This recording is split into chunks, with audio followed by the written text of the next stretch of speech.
नुकताच 12वीच्या परीक्षेचा निकाल घोषित झालाय। यात आता अनेक विद्यार्थी वेगवेगळ्या महाविद्यालयात ऍडमिशन घेण्यात व्यस्त असतात। अशाच अभियांत्रिकी महाविद्यालयात अर्ज करून घराकडे परतणाऱ्या विद्यार्थ्यांवर काळाने झडप घेतली। दारव्हा तालुक्यातील 3 मित्र दुचाकीने गावाकडे जात असताना ट्रकने मागून धडक दिल्याने एकाचा जागीच अंत झालाय, तर दोघे गंभीर जखमी झाले। ही धक्कादायक घटना अमरावती शहरातील इरविन ते राजापेठ उड्डाणपुलावर 27 मेच्या सकाळी घडली।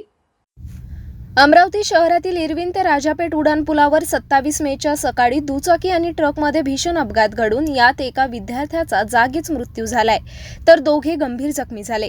नुकत्याच लागलेल्या 12वी परीक्षेच्या निकालात उत्तीर्ण होऊन अभियांत्रिकी महाविद्यालयात ऍडमिशन घेण्यासाठी यवतमाळ जिल्ह्यातील दारव्हा तालुक्यात असलेल्या नखेगाव येथून 3 मित्र MH27 AX 8592 या क्रमांकाच्या दुचाकीने अमरावती येथील पोटे कॉलेज दाखल झाले।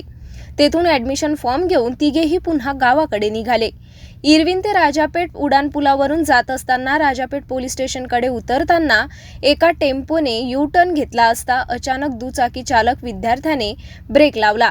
एवढ्यात मागे असलेल्या MH46E 3110 क्रमांकाच्या मालवाहू ट्रकने जोरदार धडक दिली।